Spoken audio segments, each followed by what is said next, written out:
আসসালামু আলাইকুম ওয়া বারাকাতু। অসংখ্য ধন্যবাদ সবাইকে। আর আজকে আপনাদের জন্য মজার একটা ভিডিও নিয়ে আসলাম, টিপস এন্ড টিপস। আমার ভিডিওতে, প্রত্যেকটা ভিডিওতেই কোনো না কোনো একটা টিপস থাকবে, যে সেই টিপসটা যদি অ্যাপ্লাই করতে পারেন তাহলে কাজে লাগাতে পারবেন আশা করছি। কারণ আমি এমনি আহামরি কোনো কাজ করি না। টিপস গুলাই আমি শেয়ার করার চেষ্টা করি, যে যে টিপস গুলা খাটেই আপনি ভালো একটা ইনকাম তৈরি করতে পারেন, ঠিক আছে? যেহেতু এআই নিয়ে কাজ করি আমি, এআই এখন আসছে মার্কেটে, এআই সবকিছু করবে এখন সামনে।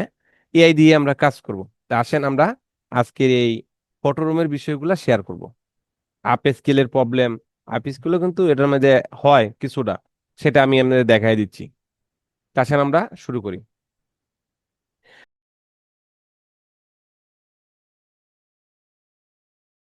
তে আমরা প্রথমে এই ফটো রুমটা অন করব। এই যে ফটো রুম, এই ফটো রুমটা আমরা অন করব। অন করার পরে আমাদের এইখানে দেখেন কয়টা ইমেজ আমরা করতে পারবো একসাথে। এখানে কিন্তু অনেকগুলা প্রসেস আছে। তাই বেসে ক্লিক করব। আমাদের ফটো রুমটা অন করার পরে আমরা হোমে থাকি, হ্যাঁ। আমাদের এই প্রোফাইলে থাকার পরে এখানে দেখেন অনেক প্রসেস আছে, এই বেসে ক্লিক করবেন। এই বেসে ক্লিক করার পরে এখানে কটা আছে, 150টা আছে। আপনার এখানে 50টাও থাকতে পারে। তখন আপনি এই যে বাম পাশে যে অপশনগুলি দেখতেছেন, এই অপশনগুলিতে নিচে একদম আসবেন। এই যে, তা প্রথমে আপনি এই বেসে ক্লিক করার পরে এই পাশে দা ক্লিক করে চলে আসবেন। এই পাশে দা আসার পরে এই নিচের অপশনে সে ক্লিক করবেন।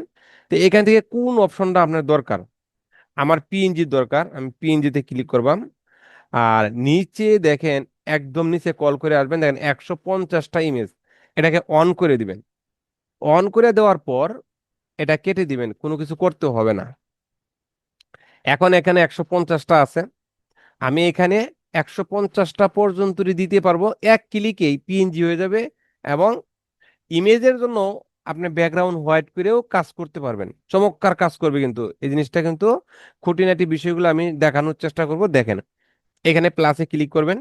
প্লাস বাটনে ক্লিক করার পরে ডাউনলোডে চলে আসবেন। ডাউনলোডে আমি রাখছি, যেহেতু আমি ডাউনলোডে আসছি, তে এই যে এই তিনটা ইমেজ দিয়ে আপনাদেরকে আমি দেখানোর চেষ্টা করব। তিনটাকে আমি মার্কিং করলাম, ওপেনে ক্লিক করলাম। এখানে কিন্তু তিনটা চলে আসলো। এই তিনটা কিন্তু অটোমেটিকলি ব্যাকগ্রাউন্ড রিমুভ হয়ে যাবে। ব্যাকগ্রাউন্ড রিমুভ হওয়ার পরে এখানে একটা কাজ আছে, দেখেন, এটির ব্যাকগ্রাউন্ড কিন্তু অটোমেটিকলি রিমুভ হয়ে গেছে। কিন্তু রিমুভ হয়ে যায়, হোয়াইট ব্যাকগ্রাউন্ড হয়েছে। ইমেজের জন্য এই কাজগুলো করতে পারবেন। কিন্তু এখন আর একটা বিষয় হচ্ছে, এইখানে দেখেন টেমপ্লেট একটা অপশন আছে, এরো আছে, এটাতে ক্লিক করবেন। ক্লিক করার পরে দেখেন এখানে আরো কয়টা অপশন আছে। আপনি পিছনে কি কালার চাচ্ছেন, ব্লার চাচ্ছেন, না এরকম ডিসপ্লে চাচ্ছেন, স্টেজের মধ্যে চাচ্ছেন, কোন প্রসেসটা আপনার দরকার, মোকাবের মধ্যে চাচ্ছেন? আচ্ছা, এখন এইখান থেকে আমি চাবো, যেহেতু আমি পিএনজি নিয়ে কাজ করব, তাহলে এই যে সি ওয়াল এটাতে ক্লিক করবেন, অথবা এই অ্যারোতে ক্লিক করবেন, এভাবে আসবে। তো এইখানে দেখেন ব্ল্যাক, হোয়াইট, ব্যাকগ্রাউন্ড ব্ল্যাক, এটা ব্ল্যাক হবে। এটা হচ্ছে ট্রান্সফর্ম, দেখেন এই যে ঘর ঘর দেখা যাচ্ছে। আমাদের দরকার হচ্ছে এই ট্রান্সফর্মটা। কিন্তু আরো অপশন আছে, দেখেন এই যে পিছনে সলিড কালার, আরো অপশন আছে দেখেন। আমি ওইগুলো যাচ্ছি না, আমাদের দরকার হচ্ছে এই টেমপ্লেটের পিছনে ট্রান্সফর্ম ব্যাকগ্রাউন্ড, এটা দরকার। আমরা পিএনজির জন্য কাজ করব, তাই না? এখন দেখেন আমার প্রত্যেকটা ইমেজের পিছনে ট্রান্সফর্ম ব্যাকগ্রাউন্ড হয়ে গেছে, পিএনজি তৈরি হয়ে গেছে। এখন এখানে আরেকটা বিষয় দেখেন, এই যে উপর দিয়ে দেখেন কতগুলি অপশন। সেই অপশনগুলোর মধ্যে এক একটা এক এক রকম কাজ আছে। একটা একটা করে আমি দেখানোর চেষ্টা করব। মেইন যে প্রবলেমটা আমাদের, এই প্রবলেমটা আমি দেখানোর চেষ্টা করব, যেটা হচ্ছে আমাদের সাইজ, আপ স্কেল, তাই না? এখন এই সাইজে ক্লিক করবেন। এই সাইজের এরো চিহ্নটাতে ক্লিক করলে এখানে দেখেন অনেক কয়টা সাইজ আছে। আপনি কোন সাইডে এটা আপলোড করবেন, মার্কেটিং এ করবেন, সোশ্যাল মিডিয়া, পিন্টারেস্ট, দেখেন এখানে সাইটের কোনো অভাব নাই। হোয়াটসঅ্যাপের জন্য কত, 1080, 1080, এবং অন্য অন্য মার্কেট প্লেসের জন্য এখানে প্রসেসিং দেওয়া আছে। তা আমি কোনোটাই নিব না। না নিয়ে এখানে দেখেন আমি একটু আগে কাজ করছিলাম, এখানে কাস্টম আছে যে সাইজটা, সেই কাস্টম সাইজটাতে আপনি করে নেবেন। তো কাস্টম সাইজটা কোনটা, এই যে দেখেন কাস্টম সাইজ, এখানে দেখতেই পারছেন যে কাস্টম সাইজ, এই কাস্টম সাইজটাতে আপনি ক্লিক করবেন। ক্লিক করার পরে দেখেন এই জায়গাটাতে আমি কেটে দিলাম। এখন আপনার কত সাইজ লাগবে, এখানে কিন্তু একটা আপ স্কেল হয়ে যাচ্ছে।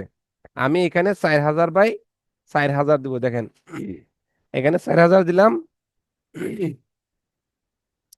এখানেও 4000 দিলাম।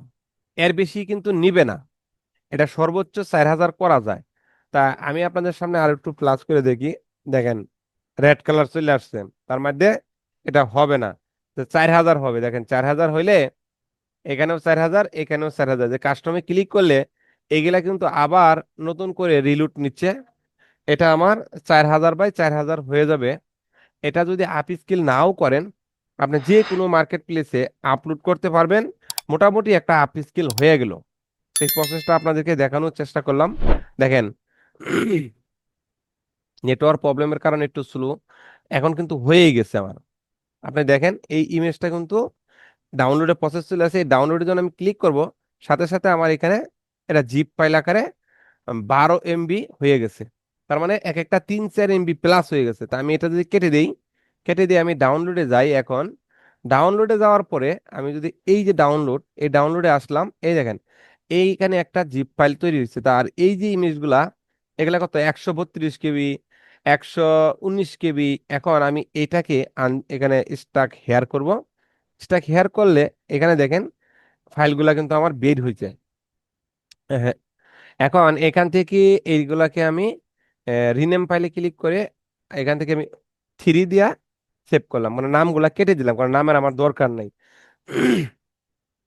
এখন দেখেন এক একটা কত সাইজ দিছে, 4 MB plus, 5 MB plus, 2 MB plus. এখন এই যে ইমেজটা আমি আপনাদের সামনে আপ স্কেলের একটা প্রসেস করলাম, দেখেন তো এই ইমেজটা কি চলবে?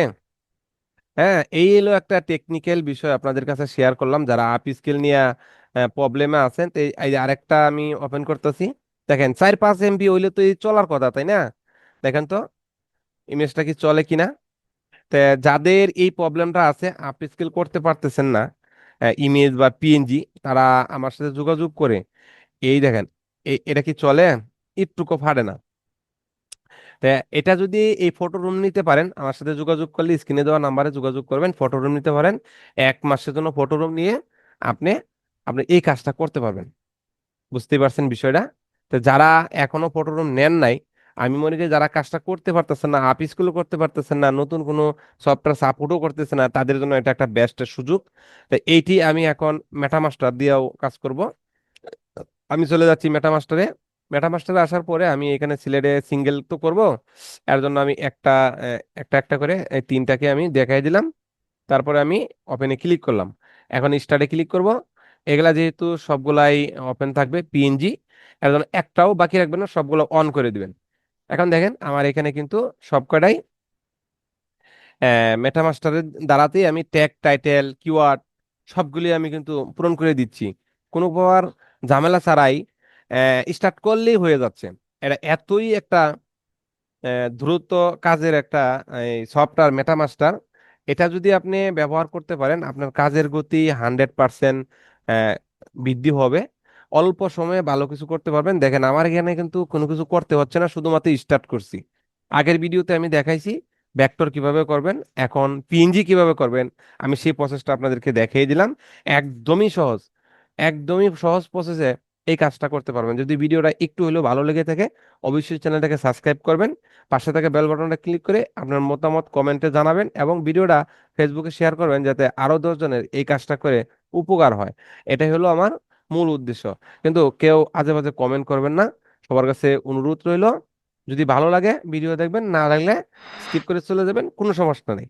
হ্যাঁ, সবাই ভালো থাকবেন, সুস্থ থাকবেন। পরবর্তী ভিডিওতে আবার দেখা হবে। আল্লাহ হাফেজ।